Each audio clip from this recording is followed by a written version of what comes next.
UP में अब केवल 5,000 रुपए के स्टाम्प पर प्रॉपर्टी ट्रांसफर हो सकेगी। योगी सरकार ने प्रदेश में यह व्यवस्था लागू कर दी है। मुख्यमंत्री योगी आदित्यनाथ ने शुक्रवार को कहा कि सरकार के इस कदम से पारिवारिक झगड़ों पर रोक लगेगी।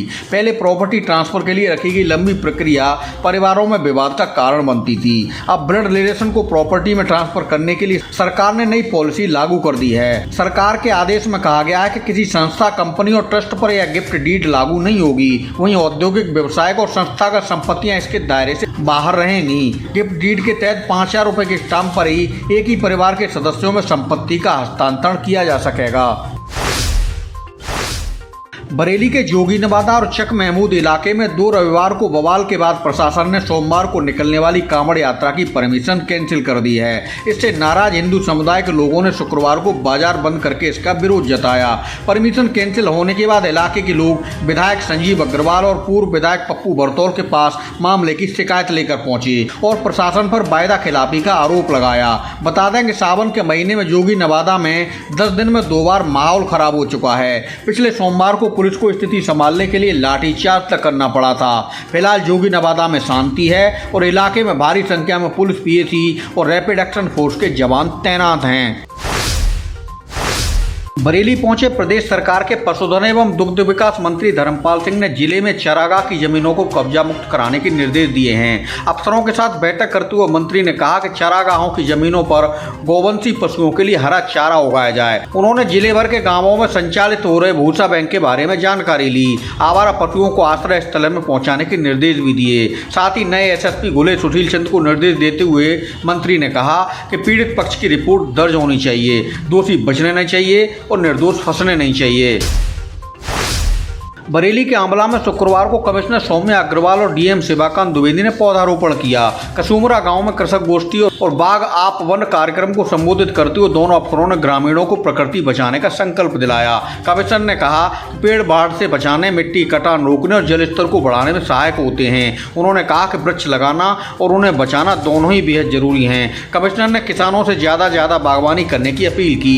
डीएम ने किसानों को संबोधित करते हुए लोगों से पेड़ों का बचाव करने की नसीहत दी।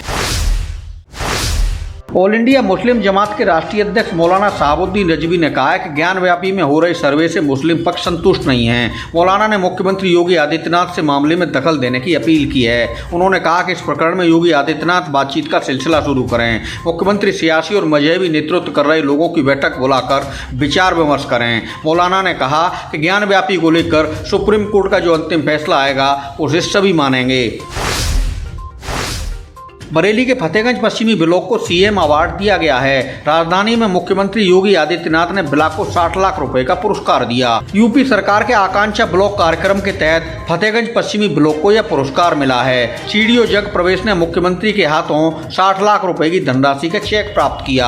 आकांक्षा ब्लॉक कार्यक्रम के तहत होने वाले कार्यों में विशेष उत्कृष्ट प्रदर्शन के लिए पुरस्कार दिया जाता है। मुख्यमंत्री द्वारा दी गई धनराशि को ब्लॉक क्षेत्र में विकास कार्यों में खर्च किया जाएगा। बरेली के जोगी नवादा में एक समुदाय के घरों पर लगाए गए मकान बिकाऊ के पोस्टरों को पुलिस ने अभियान चलवाकर हटवा दिया है। स्थानीय लोगों को भरोसे में लेकर यह कार्रवाई की गई है। जोगी नवादा में बवाल के बाद करीब 100 घरों के बाहर इस तरह के मकान बिकाऊ के पोस्टर लगा दिए गए थे। कई दीवारों पर हाथों से लिखा भी गया था। जांच में सामने आया कि कुछ खुरापाती तत्वों ने लोगों को उकसाकर यह काम कराया था। पुलिस ने ऐसे 5 लोगों को बुलाकर कार्रवाई की चेतावनी दी। पुलिस ने इलाके से फिलहाल पोस्टर हटवा दिए हैं। अफसरों ने साफ किया कि किसी निर्दोष को परेशान नहीं किया जाएगा और किसी खुरापाती को छोड़ा नहीं जाएगा। बरेली जिले में मिशन इंद्रधनुष के तहत टीकाकरण से छूटे 5 साल तक के बच्चों और गर्भवती महिलाओं का टीकाकरण किया जाएगा। 5 चरण में यह अभियान चलेगा। शुक्रवार को सीएमओ डॉक्टर बलवीर सिंह ने बताया कि बरेली में 7 अगस्त से मिशन इंद्रधनुष की शुरुआत होगी। अलग अलग इलाकों में 5 चरणों में अभियान चलेगा। 14 अक्टूबर को अभियान का समापन होगा। इस दौरान टीकाकरण को लेकर फैली भ्रांतियों के बारे में लोगों को जागरूक किया जाएगा। इसके अलावा हर बुधवार और शनिवार को भी टीकाकरण सत्र चलेगा। बरेली में ई रिक्शा चालकों के लिए रूट तय करने का विरोध शुरू हो गया है। शुक्रवार को ई रिक्शा यूनियन के बैनर तले बड़ी संख्या में चालकों ने कलेक्ट्रेट पहुंचकर प्रदर्शन किया।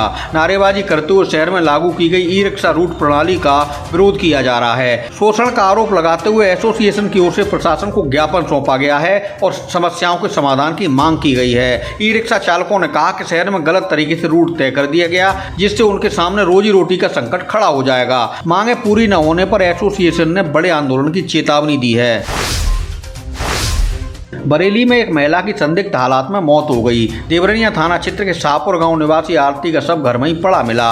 पति दिल्ली में नौकरी करता है। गांव के ही एक युवक पर उसकी हत्या का आरोप लगाया गया है। रिश्तेदारों ने पुलिस को बताया कि आरती ने गांव में ही एक प्लॉट खरीदा था, जिसे गांव का एक युवक विक्रम हथियाना चाहता था। एक दिन पहले ही विक्रम ने घर में घुसकर उसके साथ मारपीट की थी, जिसके बाद रहस्यमय हालत में आरती की मौत हो गई। पुलिस मामले की जाँच में जुटी है।